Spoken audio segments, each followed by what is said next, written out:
Welcome everyone to True TV. We're so excited to be here at the Raptors 905 practice facility, brand new, that actually opened up in March.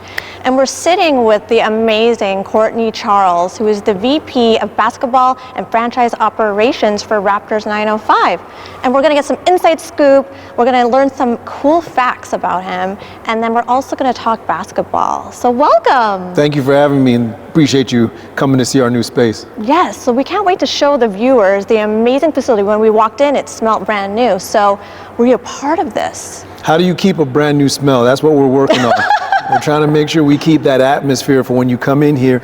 Not only is it a great appealing, great place to work out, but you feel the newness of what it is we created, and we want everybody to feel, that we're always trying to stay as new and fresh as possible. 100%. It's elevated, it's luxurious, so all of you have to come check this out. So one of the first questions I want to ask is, what did you think about last night's game? Last night's game is why we do what we do. When you can walk into a building and see all your fans come together to cheer you on, to support you, to me, that's the reason I do sports. It's a way of humans having an opportunity to bond, to come together, fight for a cause, which is a good one here in trying to get our city to be represented in going on further into the playoffs, and to see us get behind our players and to rally them, to have them believe that they can do it.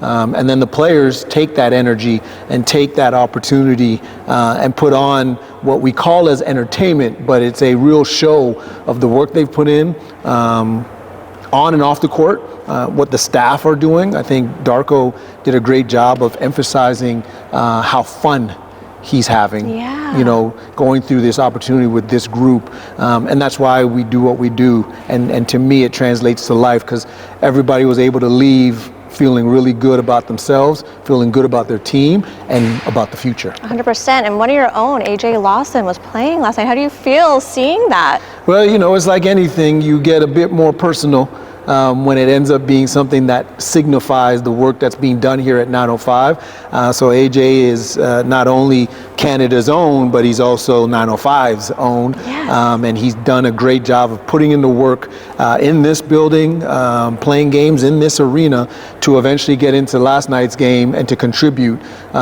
which is why we're here. 100%. And it's just amazing when you watch and you feel the support of the whole city, and you're seeing one of your own, like you said, have that success and that experience. And I think that's what's amazing about when you're growing a team. Definitely. But we want to get nice and juicy and get to know you a little bit more personal, because that's what all of you always ask. So, you start off as an intern, okay? This is amazing to me because it shows about volunteering, internship, mentorship, and then you grow into this vice president role. Like, can you tell our viewers, those that are hesitant to be an intern, how important it is? Well, the hesitation of being an intern is because you're not being humble. The first thing you have to realize is when you are trying to be the best of the best, you have to sometimes realize you have to learn from the best. Yes. And you have to be in the environment of where the best are.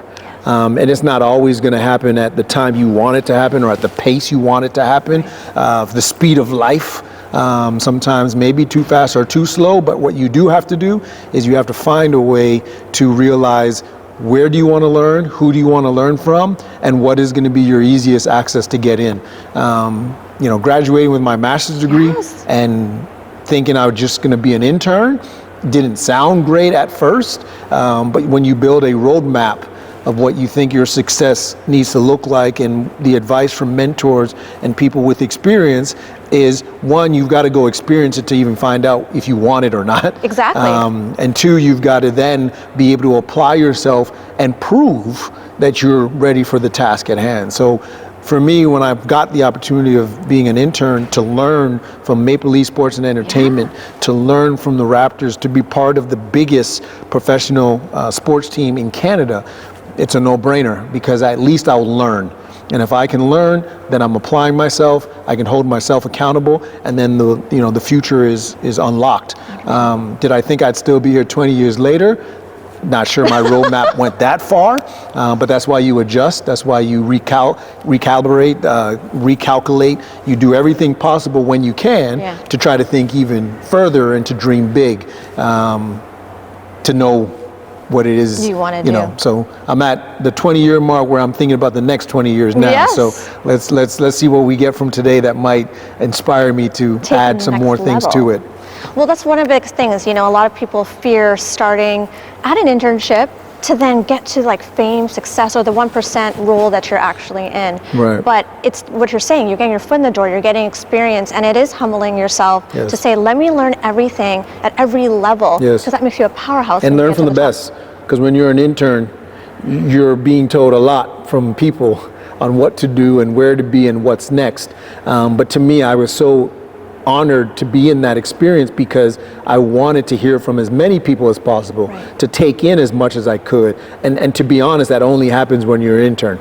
But I think that's why you've made it 20 years in an industry, that changes all the time. All the time. And I think you've learned to really understand your staff because of doing every single level. So I think that's amazing. Sometimes my staff don't understand why I know so much of what they're doing or not doing. But I think that's the joy of when you do start in a position and you get to learn and see as much, you're able then to apply and to challenge and to build some accountability on, hey, I've done this before and here's where we've done it this way, and these are some of the success stories from the past. And it's not always just what's in front of you. 100%. And I think you're part of the 1%. I think I always talked about this with you on the phone, like to really say, how did I get here? I did all the right things and I'm owning this. But what were the roadblocks? I think a lot of us, as we're going through the industry, like there are hard moments and times that no one really talks about. Is there one you can share with us today? Well, let's state the obvious. The first roadblock is the opportunity of actually getting it. Some people will say no to an internship, but I would rather you secure it and then be able to turn it down. Right. So if you don't apply yourself, then you've already given yourself the biggest roadblock. And it's because you thought the position was not worthy or you did not think it had value to what you were doing. And I think that's where you're already behind the 8-ball because you've entered something closed-minded. In life, it's always about participating, achieving, and then making decisions. Yes. So you need to turn down the internship before saying you don't want to do the internship. Wow, I love that. So that's one of the first things I would say. The second thing, which was an obvious roadblock, is when you do get the internship and they tell you it's only $75 a week, that ends up being the first or the next step of, well, how do I survive and how do you make this make sense?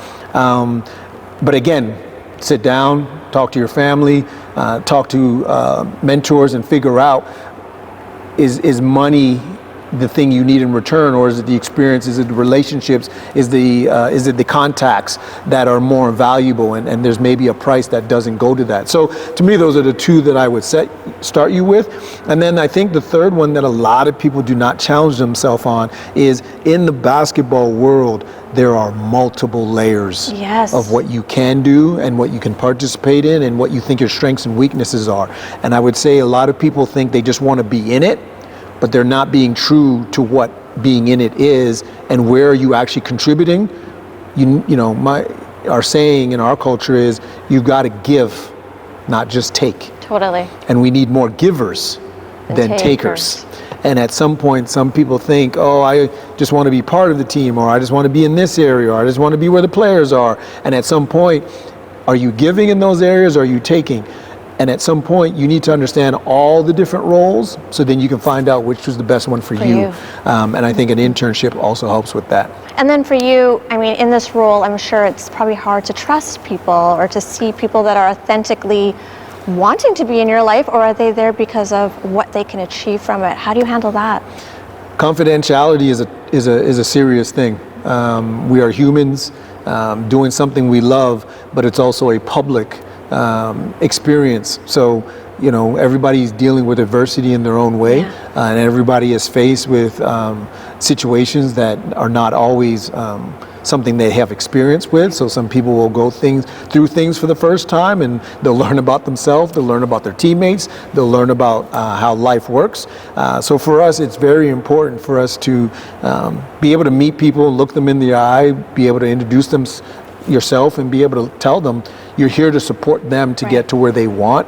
I think one of the other cultural things that I'll share is we're all individuals, but we have to also understand the team goals. Totally. So as much as you have an individual goal, what is your team goal, right? You work for a different company than I work for. You have your individual goal, but our team goal is to get a positive message out. Yes. Our positive goal of educating, a positive experience for people to watch and to learn from.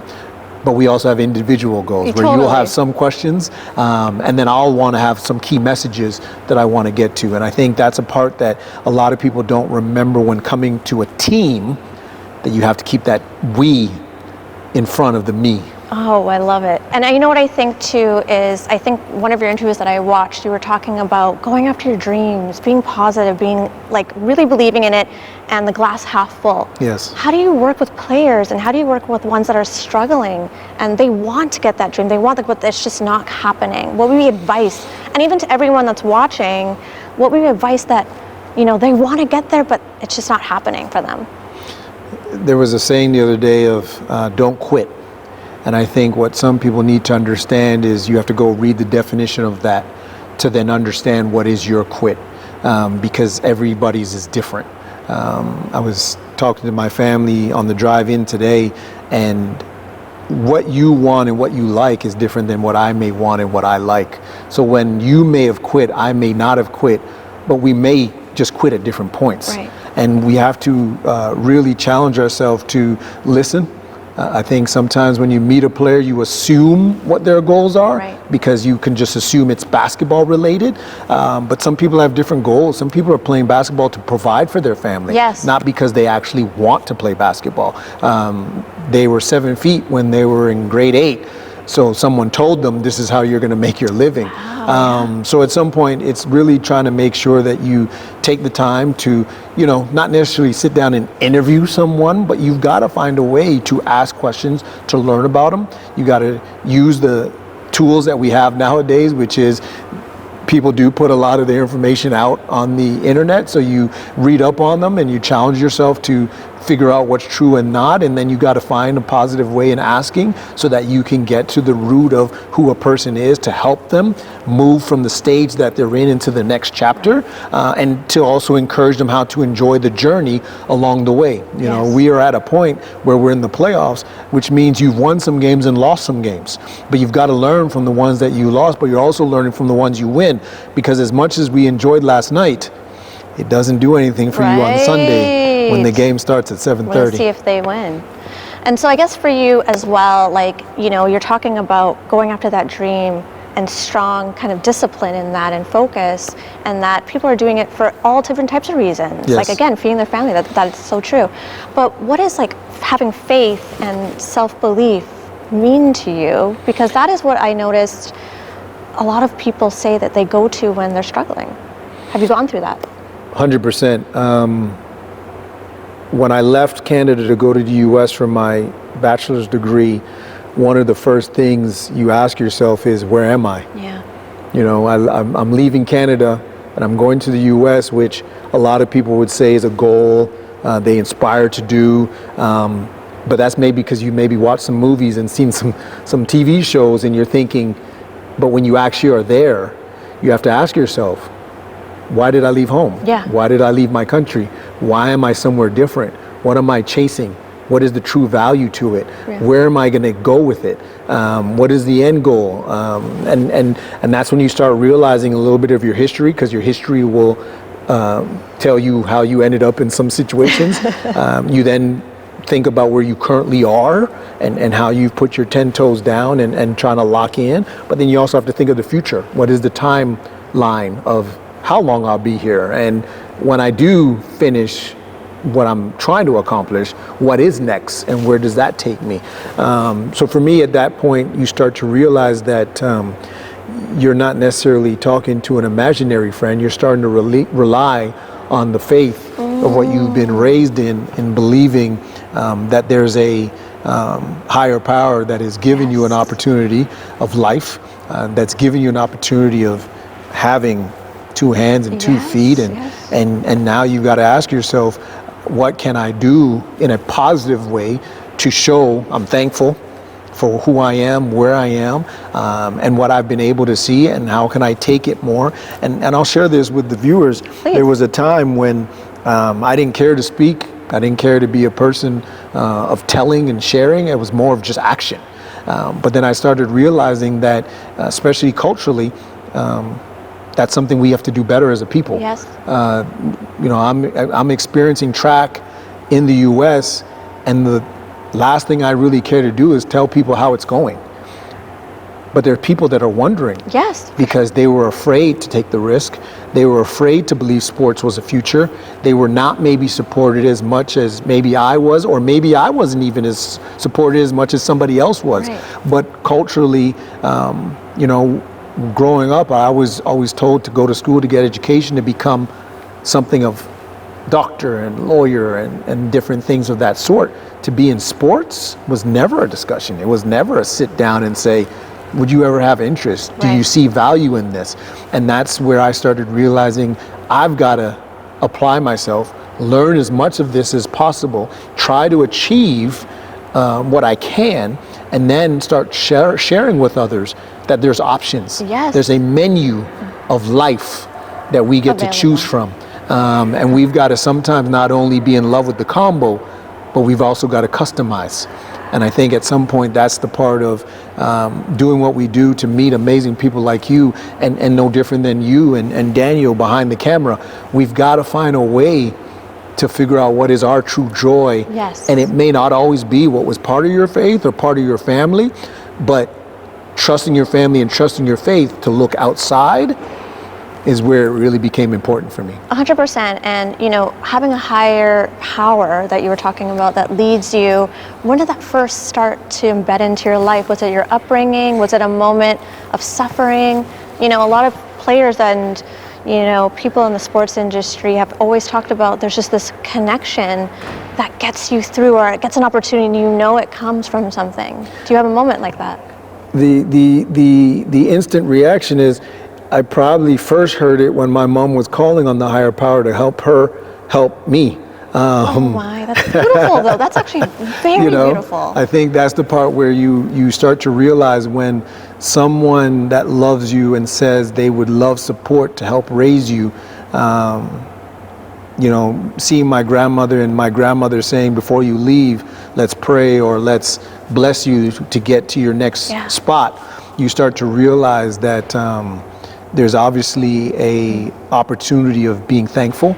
I think when I think of prayer, when I think of faith, it's more of just taking a moment to be thankful for what you don't know who provided what, but being thankful to giving back and letting them know through your words that you are appreciative. So for me, I think we sometimes get confused on when you're supposed to say grace before a meal, you may think you're saying it because of other reasons, but in reality, you're trying to take a moment that you have a meal that you're thankful for. Right. And in reality, if you don't know where it's coming from and it shows up, you're thankful for whoever sent it. Yes.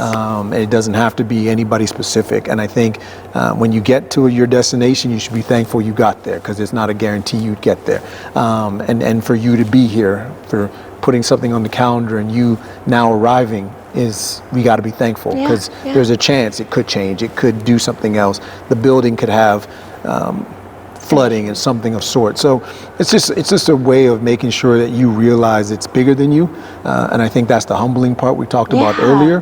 But then it's also taking time to also read what history has said.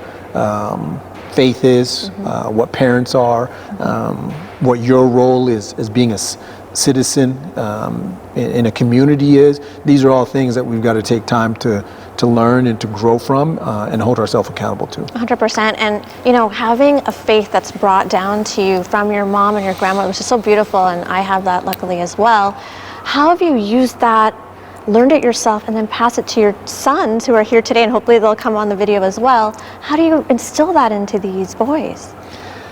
Continue to share. Continue to share that there were times where you may not have been as clear on where you were going and how faith had directed you to that, how trusting or even challenging faith and your parents also guides you to where you want to be sometimes. So to me, it's having an open outlook to knowing that we can argue about something visibly, and we can also argue about something that's not as visible, and we know what that is. Yesterday is as clear as anything. Today seems to be pretty clear. Tomorrow is the unknown. Yes, and it's about surrendering to that and having faith that something's guiding you for the best purpose. And so we have a couple more questions before we go into the Fire Rapid, which is the part that everybody loves because you get to know you on a very personal level. But I've heard. The last two questions before we jump into that is, how do you describe yourself? If somebody never met you, well, all these viewers here are like, okay, you actually have to say, this is who I am in 3 words, just 3. What are those 3 words? That's an amazing question. The funny thing is, I'm told I'm intimidating. And it's not necessarily a negative thing, but it's the way I carry myself. And it's funny because when you get to a place of confidence in being who you are, it then portrays itself to be something that might come across as confident and maybe arrogant and maybe some of these other words. But I share that because I want people to realize being who you are is going to be viewed by many different people. Totally. I've always asked the youth when I walk into a room, what do you think my profession is? And what they tell me based on how I look is amazing, because at some point it just proves that everybody sees you differently. So true. But I do love the idea of the word intimidating, because I want people to realize you need to have a presence about yourself when you are in the room, because you should be seen. Totally. If you're not doing what you need to do to be seen, then you need to work on yourself to make sure that you glow as much as anybody else glowing in the room. The second one is energy, and I don't know how, but I always seem to have energy to be able to do. You do give off the energy and confidence, though. Like when I first met you, I was like, there is this great presence. I appreciate that. But I don't sleep, and I encourage everybody to sleep, get as much sleep as you can. Really? But for some reason I don't sleep, but I still have energy to do what I need to do and to work and to be grateful and thankful. I'm not usually, in most cases, miserable or in a negative world.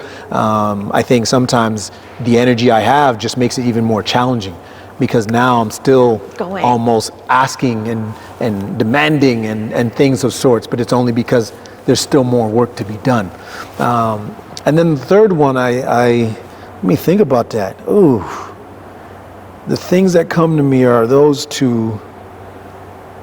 And then I would say, there's so many different definitions for a word like motivating, but I would say that I'm definitely someone that challenges people to be better than they think they are. Yeah. My slogan or saying that I live by is to be better than I was yesterday. Yes. And a lot of people sometimes wonder, well, how is that possible? And that's the question. How is it possible? And if you can ask yourself that in the morning, then you realize you've got a full day to work on being better than you were yesterday. So I would say, really uplifting, motivating, someone that challenges people to be their best version of themselves would probably be my 3 things. And it suits you perfectly, everyone. When you meet him in person, you feel all 3 things. And actually, I want to give an interesting fact to everyone that if you can go on 3 hours sleep or less or around that, it's actually a really rare mutation in a gene. So it's like a superpower that only some people can actually function on less sleep. So even though you can, I'd encourage you to still get some good sleep. Don't live off of that. Yes, please sleep, everyone. But again, if you're listening, and it is something that's rare, so you're rare. It is something that, you definitely challenge yourself to make sure that you're being honest, that it is something that you are capable of doing. Yes. We sometimes can be our own distraction of what you actually may need. But I'm the type of person, I've tried. I go to bed early, but I'm going to be up 3 hours later. I try to sleep in. I try to put away the phone. I try to, ignore all things possible, but I'm a person that wakes up and says, how can I help Natasha grow today? How can I help Daniel grow today? How can I help my staff grow today? And for me, if I'm impacting and helping people, I don't think sleep is necessarily the thing that I'm going to turn and look at and say, now health-wise, it may not help me, but at some point, maybe I can work harder and maybe it will make me tired so then I can go back to sleep. Amazing. Well, again, all the things that you're talking about are things that I think all our viewers can get some real help from. You know, I a lot of things appreciate you're it. discussing. And the last question before Fire Rapid is, what's one thing you can share with us that nobody knows about? This is a question I ask everybody in job interviews. Really? Okay. So, yay. We're giving him a little interview. Yeah, I would say one thing that nobody knows. Nobody. So, like, this is the first time exclusively that we're going to hear something about you that nobody knows about. I don't know if that's possible. My significant other knows everything. I probably tell her too much, you know. Yeah. I over communicate when it comes to that area. So I don't know if there's anything that no one knows. I think if I had to share one thing, that nobody knows. That her and I guess all of us will now know. But if there's something that no one knows, then we would love it.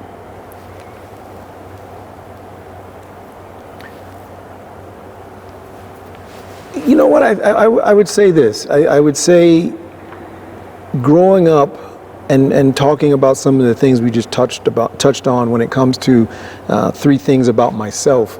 I would say to the viewers, there was probably a time that I didn't know any of the words that I would use to describe myself. I think, like anybody, you grow into who you are, you mature, you challenge, and you eventually learn more about yourself. So I think the one thing that the public probably never has probably heard me say is that I've had doubt in life. I've had maybe moments when I wasn't as confident. Okay. Because I think anytime I've been in an interview or anything I've talked about, it's been about accomplishments, it's been about goal setting, it's been about experiences that are different than the norm. And I don't think I've ever really stressed that it can be as hard doing what I'm doing or living the life I've lived as anybody. And I would probably say this is probably the first time admitting that to the world. Well, you heard it here first. So thank you for sharing that with the viewers. No problem. Your style of interviewing has allowed me to go a bit deeper than maybe I've done previously, and I appreciate you taking the time to do that today. I want to, showcase you and everyone that I interview the most authentic way to share your story and how powerful it is, and your true life and wisdom is very important for all of us to hear. Thank you. Are you ready to have some fun? Let's do it. Let's see how fast I can be. Okay, I was long-winded earlier, so I'll try to be snappy. Okay, so these are just going to be fast questions. You're not going to know what they are, and you're just going to answer it the first thing. Okay? Sprinter fast? Did you ever participate in sports? No, I did not. Not at all. Because I know you're a car person based on some of the experiences with your dad. But when I read up about you, I couldn't really figure out the sport thing. Yeah, so growing up, I did watch a lot of sports. Okay. But how I got into this is I was in PR, and they asked me, they thought, okay, you'd be really good at sports. So I trained with another anchor in the US. And then I'm here. But I love watching sports. Growing up, I always... Because when you said fast, I'm a sprinter. So I'm know. just trying to figure out how fast these are going to be. Sprinter fast, no. Okay, I'm here we just kidding. We're going to go. We're not going to stress you here. We're going to have you just have a little bit of fun. All right. Okay, what's your favorite place to eat in Toronto? Whatever my mom cooks. Oh, home-cooked food. Yes. What type of Jamaican food do you love? Ackee and saltfish. Me too. It's actually oxtail as well. It's my favorite. I don't eat red meat anymore, but yes, oxtail was on the list. Okay. I remember eating oxtail when it was considered poor people's food. Oh, yes. It was considered a poverty item that was affordable, didn't have much substance on it because it's barely any meat on a bone, it's fatty.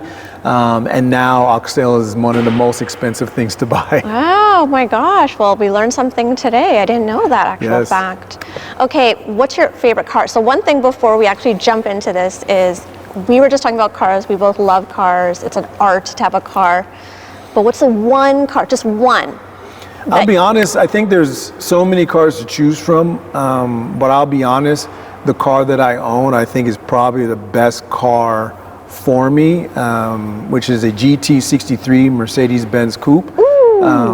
And it's because it allows me to still be with my family, but I still have the power and I still have the look, I still have the luxury. And I think there's a ton of other cars that are really cool, but they will eliminate some things that are important to me. So a two-seater car will always maybe have a bit more of an exotic thing to it, but if it only can have me and somebody else, then that's where I'm not going to be as happy.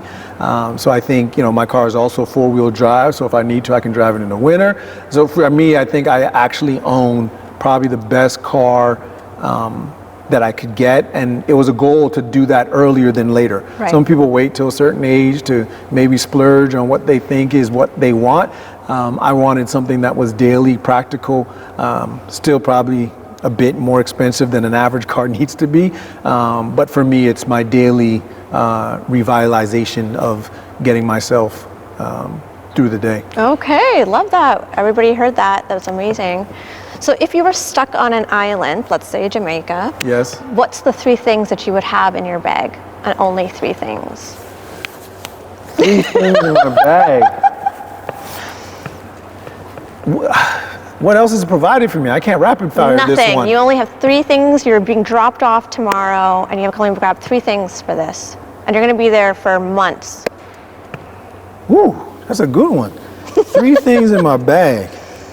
Well, something to keep me hygienic, because I'm OCD. I gotta stay clean and keep things clean. So some form of sanitizer is going to have to be in the bag. Okay, sanitizer's one. That's a good one. Oh man, I can't rapid fire that one. This is amazing then. 3 things in my bag, dropping on an island. Yeah. And I can't put a person in the bag? Like, Nope. who am I with? Like, You're am I by myself? yourself. We're taking you, and we're like, you are here, you have 3 things to take with you. Well, I need to be able to talk to my kids and see my kids. So Okay, but remember, if you bring a phone, you have to bring a charger, so that would be your 3. And do you have a plug on the island? You don't know. Well, I got to at least let them know where I am and let them. I need to communicate some way. Clearly, I got to go work on some SOS communication style so I can figure out a way to do that without having a charger. So I'll definitely have some for hygiene. I guess you got to have some for food. You could eat on the island too. Okay, all right. So then, I mean, you need matches. Okay, so matches, sanitizer, and one more. Rapid fire. Oh, I have no idea. Give me 3 things and I'll pick one. Okay, it would be a bag to carry things. Okay, it would be a book, so I'm not bored. Okay, and I would bring something for fishing, like, you know, so I can have food. That was a fire rapid on me, and what the heck? I didn't Yeah, you're expect doing that. way better than me, but I'm not taking any of those 3 things. These are my fishing right here.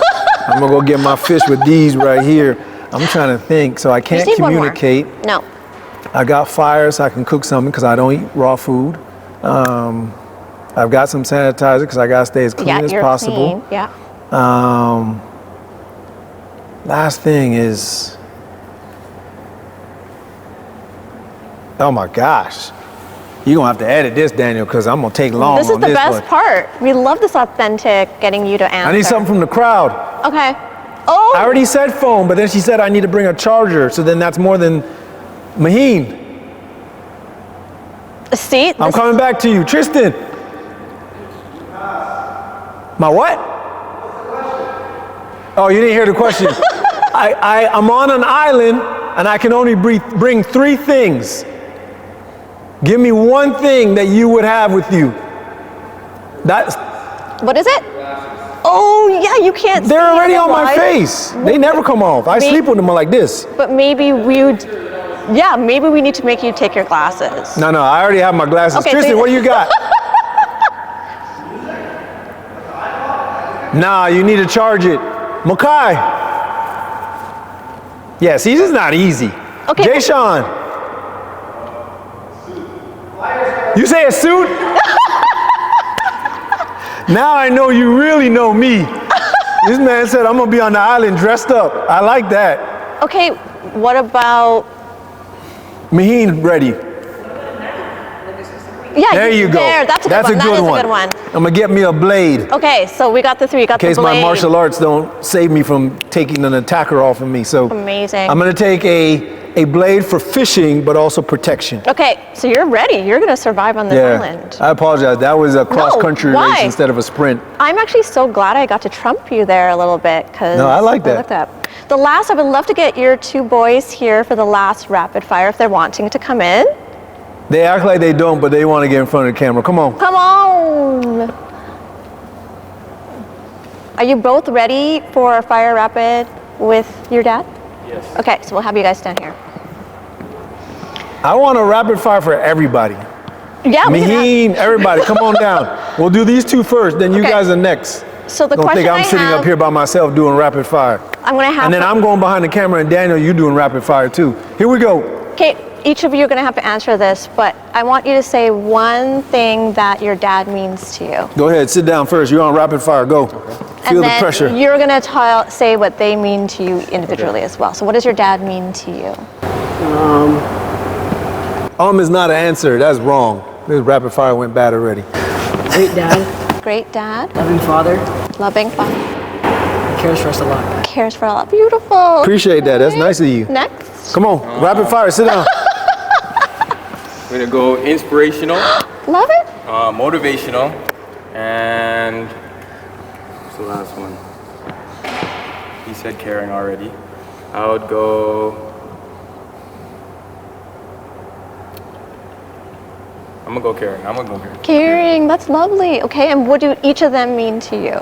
Well, first of all, I want to thank them for being positive and saying good things, because sometimes as a parent, you're not worried about anything but them understanding the guidelines of how to grow into a great person. And sometimes it doesn't come across as caring, it doesn't come across as motivating, it comes across as restrictive or accountable and these different things. So for me, for them to be at the age they are and to understand all of the work that's been invested into them is to make them great. It's great to hear that, because at times it can be, challenging like anything in life. You've got to build a game plan. You're trying to stick to the plan as much as possible. And as much as they have imaginations and their creativity, you don't want them to feel restricted, but you also want them to understand that they've got to put in a lot of work to eventually get to where they want to be. Well, you and your wife have done such a great job. No, I appreciate that. Thank you. And so one word for each of them of what they mean to you. And they have to be different.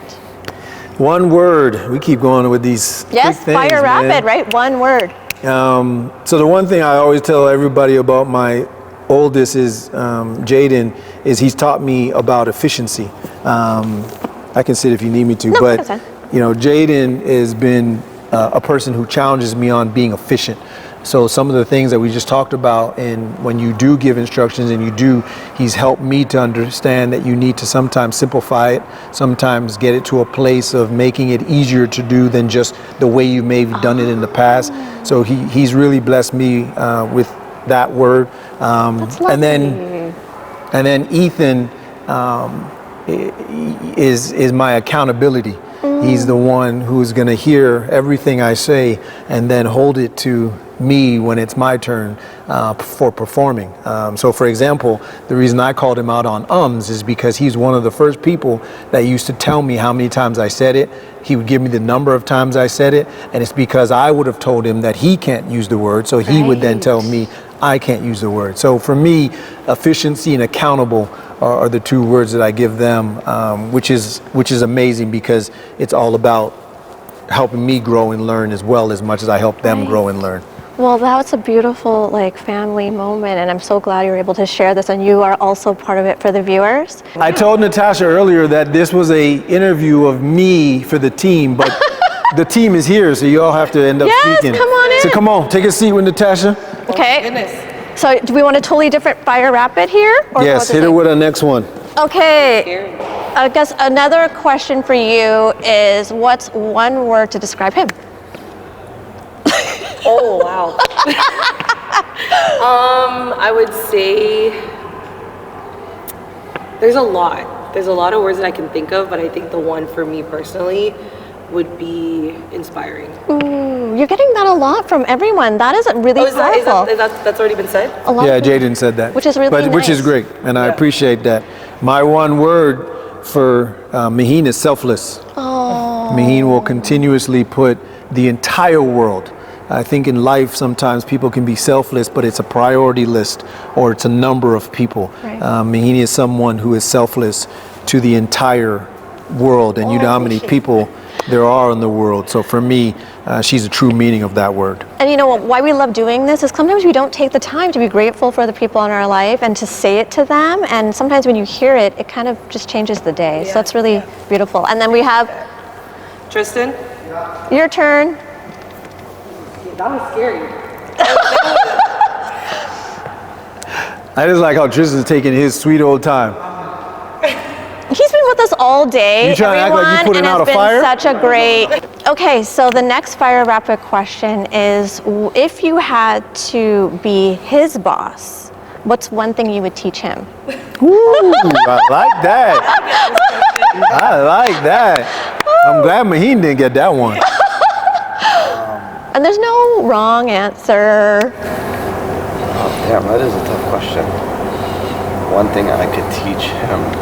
Yeah, what's something that you think, that you see, maybe that he maybe doesn't have the time to see and can teach him? I don't want to be cliche and say he's a good boss. No, you can.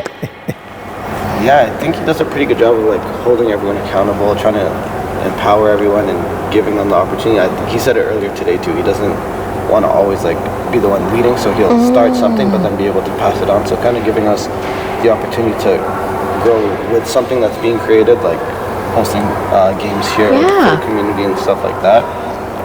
I was fortunate that he used to coach me like almost 18 years ago, so that's when I first encountered Courtney. So being able to kind of like learn from him since I was a kid, and now like I told you before being here as like a paid staff, so it's been nice to kind of learn. I honestly don't have any. Well, that is an answer within itself, everyone. You know, you've heard this and you have someone that is trying to give a suggestion, but I think you've made it such a safe space for your staff that they can come to you if they need to. So that's why you probably don't have a reason to fix anything. Amazing, thank you. Thank you. I think for the audience viewers, you're good now. You can go back to playing busy. I appreciate you. I think the one thing that I just want to share to the audience, which you've allowed this environment to be one, is I always try to include my staff to be part of everything to show the true accountability to it. We're going to touch on Maheen real quick because I think my story is a great story, but I got to let people realize, you know, when Maheen started, she started in retail, and the mindset is one, to probably make $1, two, to maybe, you know, see what's out there and to be part of something. But the opportunity of her growing from that space to reception to where she is today just tells you that you can't limit yourself. You can't hold yourself to a standard that can be extreme. And the one thing about accountability is she knows that I'm pretty aggressive in making sure that she realizes she can be even more than what she's shown so far. So for me, that's why including them is important. And then, as Tristan just touched on, it's amazing on how time flies. My kids are at the age that they are, and I have no idea how we've gotten here so quick. But I remember coaching Tristan when I was just a coordinator at the time. And at some point, you don't know how far a relationship's going to go, but you try to give somebody 100% of yourself, even more if you have it, so that they can be inspired and to grow, and to have him go to school and to interview and to be part of our team 18 years later, as he mentioned, is just another example of why I love sports, why I love working with people, why I love now telling the story, because at some point, if we can all just find a way to inspire, grow, and to motivate, we'll be in a better place. Amazing. And sports does that. And what you do now also does that, because it helps be the tool of getting it out to the masses. For sure. Well, again, we want to thank you so much for this opportunity. And, we've learned so much, again, about having a belief, a faith in yourself, this higher power and guidance, allowing people to grow from an internship all the way into a really standard spot into the sports industry or any industry that you're in. And also the upbringing of a mother and grandmother's, blessings and how that makes you feel grateful. And fathers. And fathers. I didn't leave my father out, but he was the hard worker. He's the one that taught me work ethic, and he taught me how to put your head down and just go get it done. Let your actions speak louder than words. So let's not forget them. And as a father to my two boys, I know the role of what a father is, and knowing that they need to be a great father potentially in life as well. So not leaving the fathers out, but some of the questions may not have been directed for them to get answers. And then the last thing I need Daniel to do is just, Daniel, can you span over there on my volunteers? Because at some point we talk about the internship, but these young men have volunteered their time to grow and to learn about the game.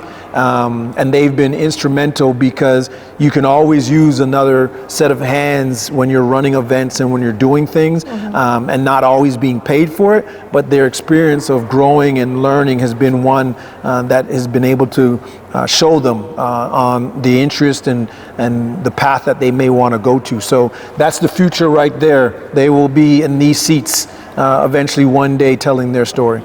Well, I want to say that I'm grateful and humbled for this opportunity, and we would love to come back and see a part 2 as your journey continues. 100%. Got to come during the season when we have games and we're trying to win a championship. Totally. And when you get to meet the next AJ who's grinding and working to get to the NBA. Yes. So many more to happen, and anything we can do for you and the team going forward, please let us know. Thank you so much. Thank you everyone for watching. Stay tuned for the episode. Thank you. Appreciate y'all.